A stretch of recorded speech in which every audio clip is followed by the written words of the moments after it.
Good afternoon, everybody. Can you hear me okay in the back? Awesome. We have the coveted late afternoon time slot, but we have an outstanding panel of experts that I'm sure will definitely keep us on time, on target, and very engaged. I am Mel Stone. I work in the Deputy Chief of Staff for Intelligence in the Air Force A2 office in the Pentagon.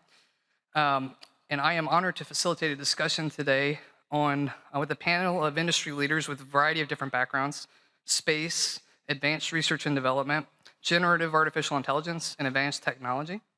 And we will center our discussion on the future of multi-domain ISR and get a vital perspective from our panels and industry.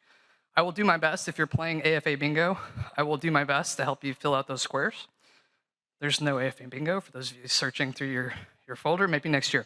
Let me start with quick introductions, and I'll ask each of our panelists to give you a sense of who they are and what industry perspective they are bringing to our discussion today. I will start here to my left, Mr. Scott Jobe from Phantom Works, Boeing, and he's an Air Force veteran. Next to him is Mr. Tyler Saltsman, Army veteran, EdgeRunner AI. Next to him, Mr. Michael Geist, SES Space and Defense. And at the end there, Mr. Mike Shortsleeve, General Atomics and Air Force veteran.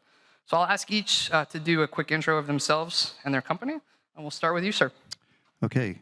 Good afternoon, everyone. Thanks for joining today. My name is Scott Jobe. Everybody calls me Frag, so if you hear that pop up, that's the reason. That's my nickname. Currently working several advanced development programs in Phantom Works, and most of our activities are focused on integrating across multiple domains from the seabed to space and everything in between, and really focused on that machine-to-machine and sending data through standardized messages that are going across to help build a common operating picture and develop long-range kill chains. Test, test. Hi, everyone. Tyler Saltsman here. I'm the founder and CEO of a company called EdgeRunner. We're a newer startup, only about 18 months old, but we raised $17.5 million. What we're doing is we're building a better version of ChatGPT that never needs the internet. It can live right on your laptop or your ATAC, and then it's AFSC or MOS specific. So me, I was a 90 Alpha, an Army logistician. I require a much different AI than a fighter pilot or a combat medic. And the key here is, how do we make AI usable? And of course, disconnected away from big tech, but localized, private, and most importantly, personalized. Before that, my background, I worked at Stability AI as head of supercompute. My job was to train these large language models, latent diffusion models, function calling models, you name it. And then it was from there we realized there's a massive need for this for the warfighter. And then, of course, I was a 90 Alpha logistician. I served in Operation Atlantic Resolve in 2017. And it was over there where I really saw a need for AI solutions that are completely disconnected from the internet. Good afternoon. My name is Michael Geist. I'm the head of product and innovation at SES Space and Defense, which is the government vertical of SES, which is a well-known global connectivity provider, but we actually provide a lot more than simple connectivity. We also are working on new developments related to hosted payloads as a service, related to relay services from different spacecraft in different orbits, as well as a variety of APNT and other associated non-traditional communications initiatives to go along with the global connectivity services that we provide. Good afternoon. I'm Mike Shortsleeve. I'm Vice President of Strategic Development for General Atomics Aeronautical Systems. I think many of you know we're the ones that build the MQ-9 and the Grey Eagle for the Army. We're also the ones that are building the CCA that currently the Air Force is moving out on. We also do a multitude of other things people don't recognize. We always are associated with just unmanned aircraft, but the reality is we actually do a lot of work in the sensor area, as in addition, autonomy, AI work. We have quite a few software engineers also. So we're not just building aircraft, but we do a multitude of other different things. And we're just one affiliate company under the great big General Atomics umbrella that does defense across the board, from satellites to aircraft launch systems on carriers to energy, nuclear fission, fusion, all of that. The company actually has a very wide portfolio. All right, thank you, gentlemen. Let's get right into it. So you heard this morning from our chief and secretary who laid out the threat environment. And you can imagine looking in a threat environment like that, how important ISR is. Effective ISR provides decision advantage to our warfighters. So for each of you, where do you see the greatest opportunities for multi-domain ISR within the long-range kill chain? Which, of course, is how we find, fix, track, target, engage, and assess, likely deep in enemy territory, and particularly in high-threat environments where low-cost, resilient solutions are essential. We'll start with Mr. Jobe. Okay, thanks. So first of all, a couple definitions, at least from my perch, if you want to know my definition of what a long-range kill chain is. That's the first thing that needs to be defined. In this regard, in a highly contested environment, normally it's targets that cannot be sensed with an onboard sensor or is a line of sight prohibited by the curvature of the Earth. So for aerial targets, think somewhere outside 350 nautical miles-ish, depending on your altitudes. So that's the first kind of definition, where you need other sensors that are going to sense to tracks from the find and fix perspective, and then it's all about data and data transport to get it to the shooters who are going to engage. So the greatest opportunity is also one of the greatest challenges, right? So that is not an easy task to undertake. Take something on the other side of the planet and get some information off of it, be able to track that target, maintain custody of that target, and then fuse that data to include combat ID, get that information data passed through to the shooter who's going to engage that particular target, and then close the rest of that kill chain. And by close, I mean actually put an effect on the target. Could be kinetic, could be a non-kinetic effect, but those are one of the main challenges. So at least a level set of the definition, in my mind, is not something that you engage in a traditional manner, either from an aircraft or from a surface vessel or whatever, where you actually sense the target, track it yourself, and finish the engagement. So in the greatest opportunities and also the greatest challenges are, how do you go about doing that? Well, obviously, you get a lot of multi-domain ISR from the space layer. So there's space ISR that can help you identify and track certain targets. But there are phenomenologies and physics limitations associated with any sort of sensor, to include the space domain. So in my mind, that's one of the greatest challenges. How do I take a sensor that is in a different domain and then integrate it with other sensors that are in a different domain of itself? So from space to air to the surface. In the air domain, fairly well understood and well known. Space domain is as well, but how do you integrate those is one of your greatest opportunities and the same challenge. So you've got to build a picture that tracks all of the targets that you need to track at scale, and you have to do that with combat ID and fusion. So it's everything from either the space layer sensing it, data backhaul to, say, the distributed common ground system, where you actually can fuse and develop targets and then get that information back in a time scale that's relevant to engage. So in my mind, you're going to need a redundancy layer that includes space. It's going to include some air assets as well. It could include other assets, either ground assets, so it could be forward personnel on the battle space, or it could be forward sensors such as radars or over-the-horizon radars or things of that nature. So that's one of your greatest opportunities and challenges that is presented to the Joint Force at this time. So what I'm most excited about is all this sensor data being generated. So for example, to his point on cruisers, destroyers, and in the Navy, for example, we're working with them to ingest all the sensor data and make sense of it.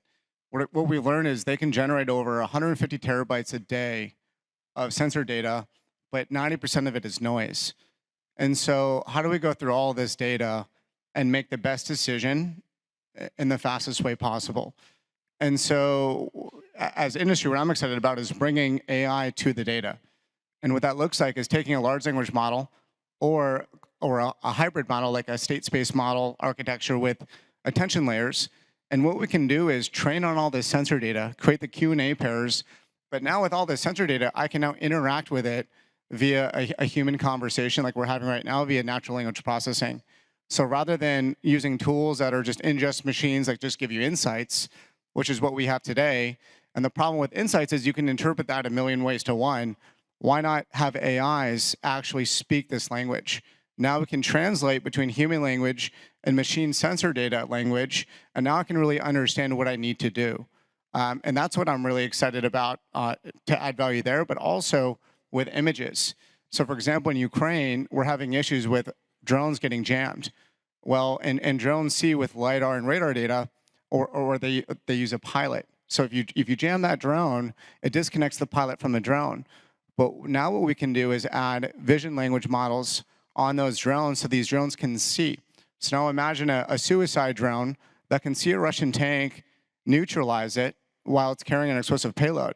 At the same time, though, if there's innocent civilians around, it can see the innocent civilians and divert away.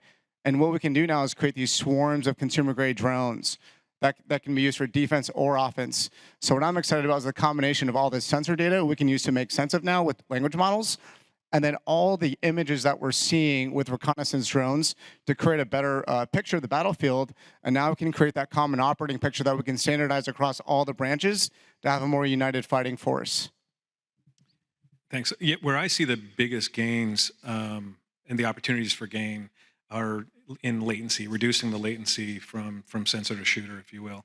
And so from our perspective, from a space perspective, as we look at things that we can do from incorporating or integrating hosted payloads into our connectivity services that we provide as a standard main day fare, and how we can move from bent pipe constructs, satellite constructs, into constructs that are either digitized or regenerative in nature, and differentiated from the type of services that we offer, and even take it one step further to incorporate edge processing on the spacecraft itself, that leads us to an ability to reduce the latency significantly from traditional means of sensor data bringing back down to Earth, taking to a processing facility, and then redistributing out to the tactical edge through one or multiple hops into an environment where perhaps a tactical warfighter with a UHF radio wants to see a picture of something beyond their horizon, and they can make that task, they can make that request. An Earth observation satellite can see that, can receive that tasker, can take those pictures, can translate those from their LEO orbit to, let's say, another exchange point, if you will, digitize that, process it at the edge in space, and re-deliver that image in a fashion that makes sense for the limited capacity of, let's say, a tactical UHF radio to the user on the ground, without having to go through 4, 5, 6 hops and processing on the ground to make all of that happen. So that leads us to an ability to move from latency of information that might be 10 or 20 minutes into something that's seconds to a minute. And so that's a massive increase in capability for the warfighter, and something that we're extremely excited about. What they said. No, kidding. All kidding aside, I'll kind of sum up a little bit of each of what they've talked about. Really, when you look at what multi-domain ISR needs to do in the future, is one, it needs to be connected, it needs to be intelligent, and it needs to be decisive. So exactly to all their points here in that aspect. The connective aspect of this is you need a lot of things out there. Everything needs to be a node in one form or fashion. I can't rely on moving data or knowledge, in that case, if we're doing edge fusion, if I only have one mechanism to push it to one area. I need to be able to do that in multiple areas and have connectivity across the board. It doesn't make a difference what the platform is, whether it's in the air, in space, or on the ground, or at sea. So on the connected aspect is we need everything to be connected in that realm. When we talk about intelligence, it's exactly the points that they've been making here about how AI is going to be the enabler. It's the force enabler. It's the force multiplier for us. We need smarter decisions, right? There's a lot of data out there. And I know a lot of people talk about data lakes. I always reference it as data landfills. The data just piles up and piles up and piles up, all right? I had 28 years in the Air Force doing ISR.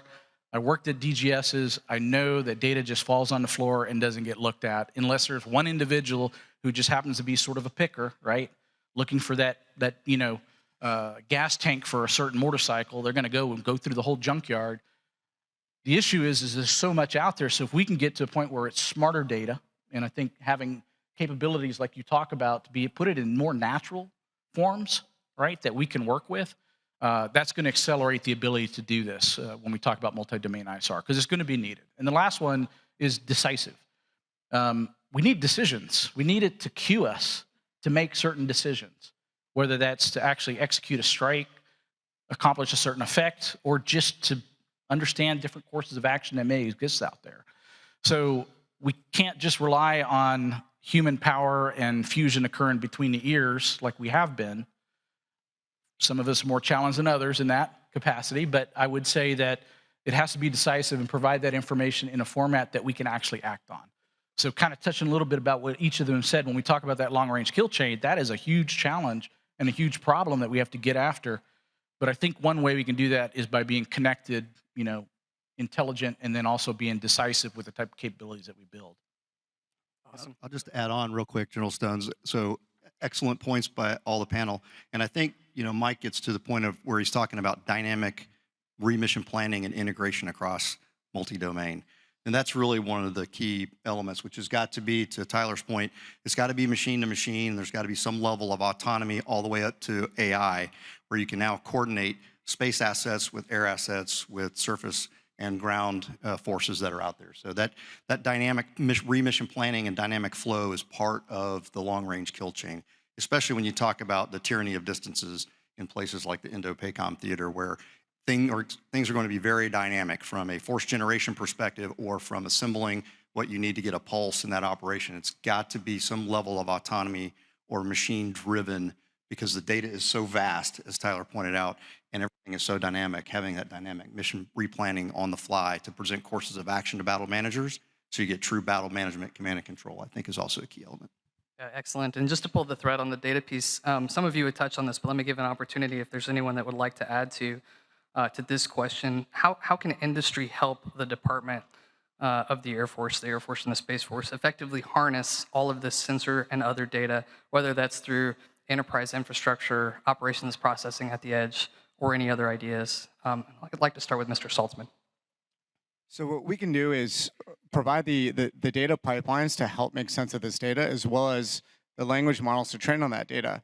The key here is we need to go with the data gravity, not against it. And where all the data is, it's right there on the assets in the battlefield. So what we can do is build out these pipelines. So for example, let's say we're using swarms of consumer-grade drones to neutralize an enemy Russian UAP. Now, let's say though the Russians came out with a new drone that doesn't exist yet, rendering all of our AIs useless because the AI can't recognize that new drone. What we're building is a way to rapidly construct a data set of that new drone of just a couple images. Now we can use AI to generate millions of images, throw that back in the YOLO model, you only look once image classification model, compress that and put it back on a drone, all right there in the field in the battle at the edge. Therefore, the data never needs to phone home. You don't need to use the cloud. You can do it right there on the edge. And that's what we're really excited about, is providing those tools to do it. So rather than it taking weeks to months and needing lots of data scientists and data junkies to put it together, AI can streamline about 90% of all of that, which of course saves you tons of time and allows you to again, execute with violence and make decisions faster. Yeah, so I'm going to go ahead and add, so the Space Force strategy includes comments toward the tighter integration of commercial and government capabilities. And as industry are innovating and we're launching our next generation constellations for commercial applications and purposes, there are a huge number of opportunities to form public-private partnerships in pursuit of advanced capabilities to deliver to the warfighter. I mean, so from an SES perspective, we have a contract with NASA right now. We're one of 6 companies that have a contract with NASA specifically in regard to replacing TDRS as a capability, and TDRS is a very valuable capability, as many of you in the room I'm sure can imagine. And so there are 6 different commercial entities that are working to deliver a commercial equivalent of the same service, are looking at ways that we can use our current or future constellations to evolve and take over that mission. In a very similar way, as we're rolling out these next generation constellations, we're enabling space on our platform, not space, literal space, on our platform, swap on our platform to enable hosted payloads so that we can get after solving some of these ancillary missions that warfighters have, whether that's space situational awareness at LEO, MEO, or GEO, whether that is sensors, Earth observation, relay services. All of those things are available to you as the government in working with us through public and private partnerships. So what I would say is that where we come up with these different ideas, if these have interest to you, you simply need to demonstrate your interest. Show us your interest. Show us some commitment so that we'll go invest. We'll make the big investments. And as we make the big investments in these next generation capabilities that provide better multi-int capabilities at the edge, we will offset your cost of doing this yourself. And that's the big savings that we can make to the government. Yeah, so just adding to what has already been discussed, I'll put a little twist on it there, and I'll kind of give sort of from like a user perspective, right? You got all this data, and we need machine-to-machine capabilities. We need that AI overlay to be able to interpret a lot of that so that we're not having to do a lot of that ourselves. But I will also offer, when we talk about having a common operating picture, I think it's more of having a user-defined operational picture. It's not about one type of thing that everybody sees. It's about what that individual needs at that time to be able to see. You don't need all the data to be displayed for you. Maybe you only need certain layers based on where you're at geographically, or even just what you're trying to accomplish or a certain effect you're trying to achieve. So the ability for all that data to be sort of in that background and being sort of smartly kept and pushed to where it's needed.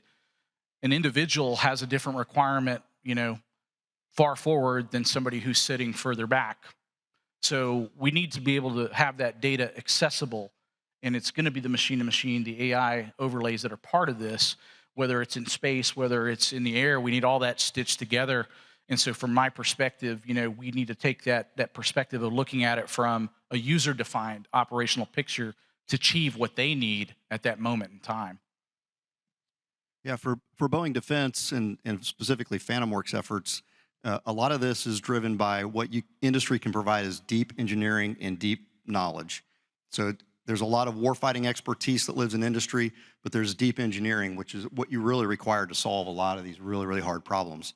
And we also have the resources and the assets to do deep operational analytics to see if we get a user-defined picture, which industry can help develop with that too, how do we implement that and how do we get that into actual real engineering terms that can be utilized in some technology that you need. So you got deep engineering expertise, you've got deep resources also that can help with the operational analytics, put it in the virtual environment, iterate on it to develop rapid capabilities and move with speed. The other part that industry is really work with other industry partners, not just one, because this is a complex system of systems and family of systems approach that you're trying to solve with multi-domain ISR.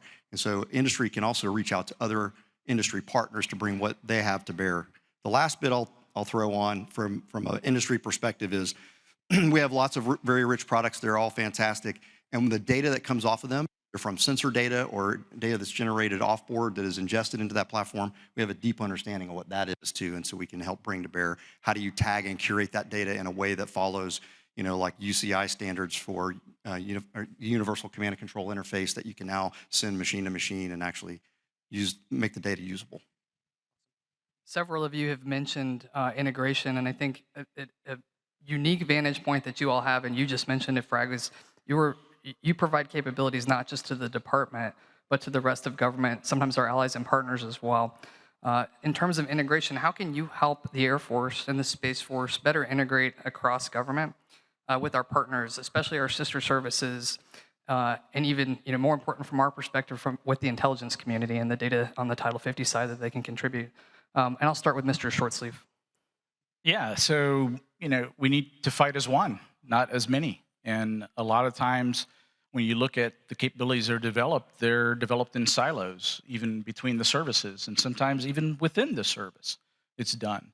So certainly industry can help with knitting together, if you will, whether it's allies and partners or it's other sister services or it's the intel community. Those are things that we can do through whether it's open systems, making sure that they're interoperable, making sure they're secure.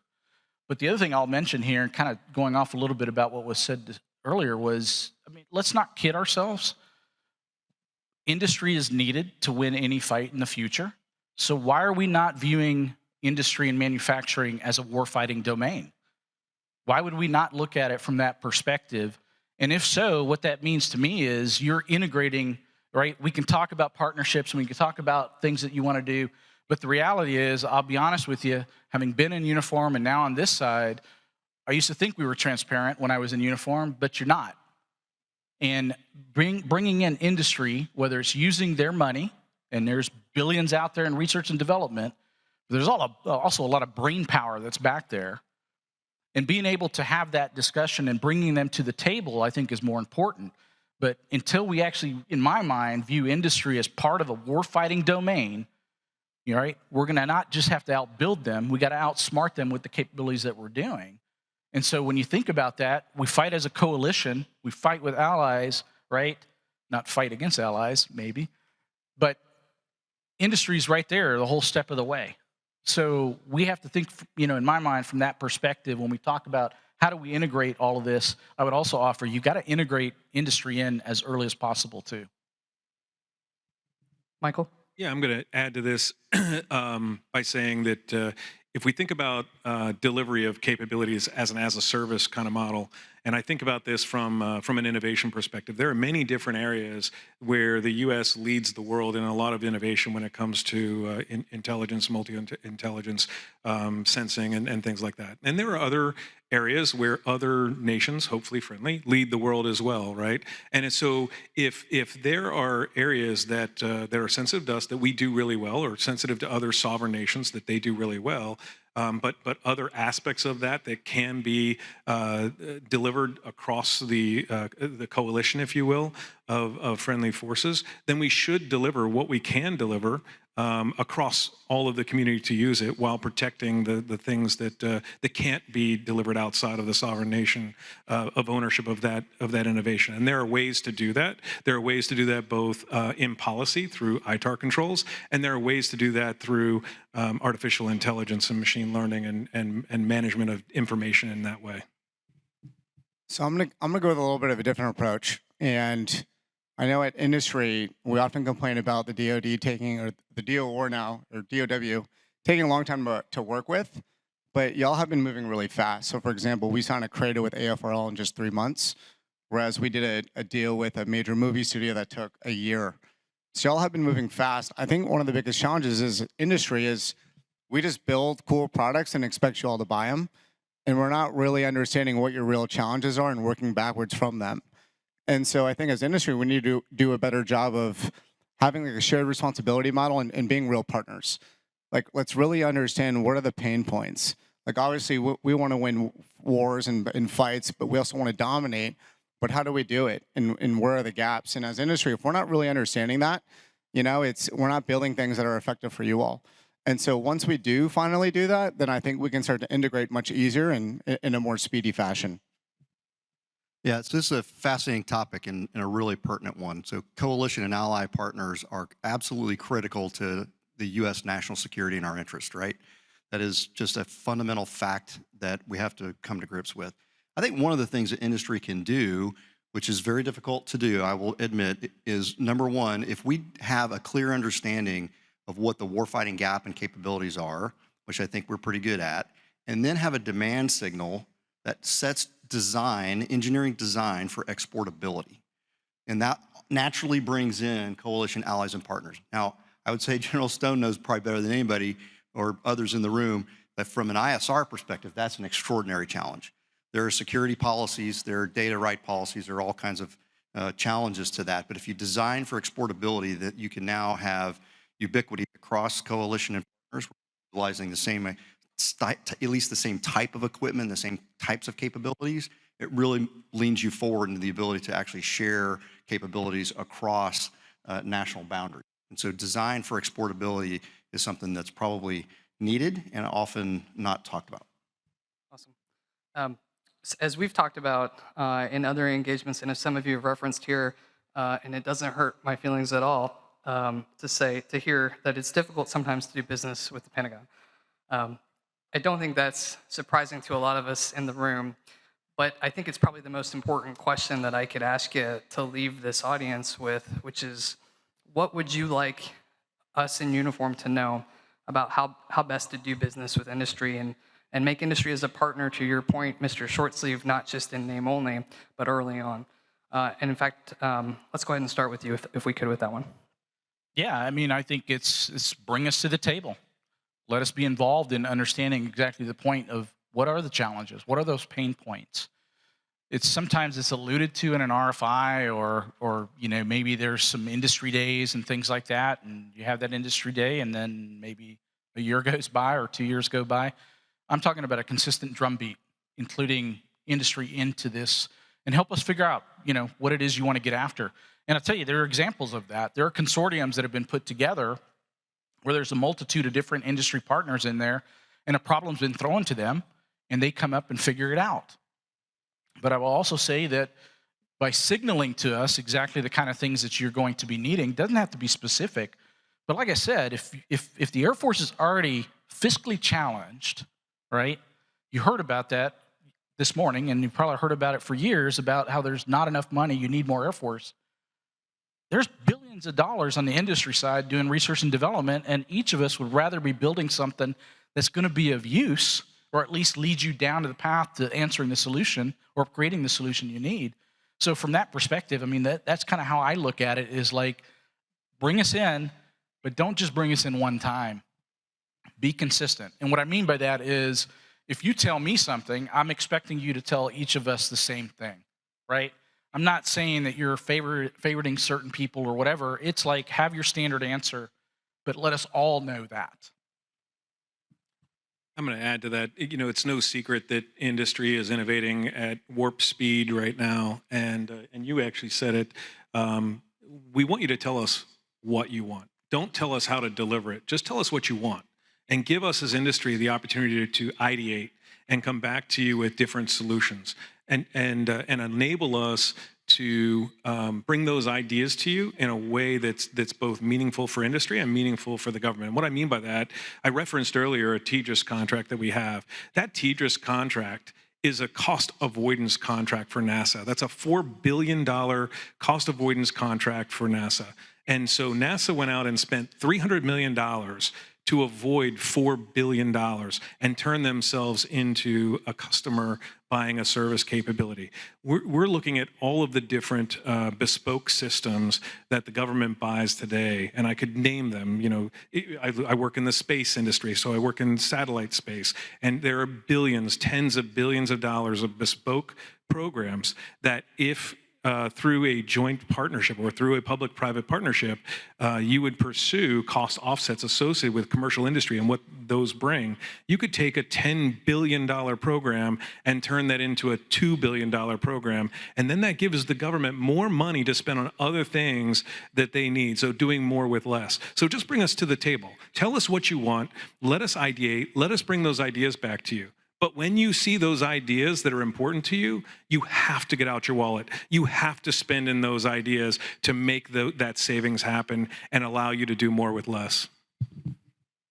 I'm going to give myself a shameless plug, but as we define industry, I know we think of the big primes, we think of Palantirs, the Lockheed Martins, but also think about the garage bands like us, the new startups. We're young, but we're hungry, and we can move fast. And we can build things that maybe you didn't know that existed. For example, like completely offline AIs. So think about these new startups, and I understand that there's concerns that we won't be around long enough to be effective. Well, but work with us, and that won't be a problem. So as you move forward and work in the industry, think about us, and then also think about, like, how can we partner up with different folks, where we all have different core competencies and different swim lanes. And I think as we all, sort of come together, rather than fighting over a single contract, we need to be better at working together as a joint forces operation ourselves. Yeah, I agree with all those points. I think they're really well taken. I think the last one, I'll just my specific spin on it. Part being at the table, 100% correct. Michael's right. We got to continue to look for opportunities to do things smarter. And one of those ways that you can do that is you can do lots of heavy prototyping, which PhantomWorks is driven towards. You can also do lots of experimentation. Probably a lot more to be had in that arena where you could iterate on something you're actually doing and seeing, and get after speed or look at the different capabilities. So I think iterating and experimenting is probably something that needs a little bit more emphasis. And we are all cognizant of the fact that this is a very fine-tuned balancing act, because at the end of the day, the government's still going to want competition. And we all get up every day wanting to compete. And to compete for what? To deliver the best capabilities to the warfighter as fast as we can. And that's all that we think about. So one of the ways you can do it is lots of rapid prototype and experimentations. Some of those, in fact, many of them, if you do it right, will not work. That's okay. That's called learning. And that's what we should be doing, rapidly spinning through experimentation and prototypes until we find the thing that you actually want. Terrific. And we have a few minutes left, so I want to maximize the time we have with you experts. And if you'll forgive a question that was not pre-scripted, I'm confident all of you can handle this one. And just to get him thinking about it, I'll let Mr. Shortsleeve know we're going to start with him. But if you could leave us with any closing thoughts, but I'd really like to hear what you're most optimistic about with the future of the department. Yeah, I mean, I'm always been a believer that the competitive advantage actually lies with the people. Not just the airmen that are doing the job today, but if you go back to what I was saying about partnering with industry, there's a ton of smart people. I can tell you in General Atomics, I'm blown away every day at the type of things people can come up with, but sometimes you just can't get it over the line or get it in front of who needs it. One of the pitches I will make, getting to the point, you really triggered something on my mind about these smaller companies, these startups, right? They don't always have access to the facilities for some of these things, right? They can't afford to have the classified facility to do some of the work. So the government being able to help in that aspect, I think would be, tremendous in offering them, bring them into a location that they can work on classified or they have access to models or simulation that perhaps others don't. And getting to the point of the startups and things like that. I mean, if you went back 35 years ago, General Atomics Aeronautical Systems was a startup, right? So we're sort of laying that path that you can get to this level and be able to contribute in meaningful ways and continue to do that going forward. But that's because somebody took a big bet on us, right? We brought a capability that somebody looked at and said, you know what, that can make it. And so from my mind, it goes back to that partnership.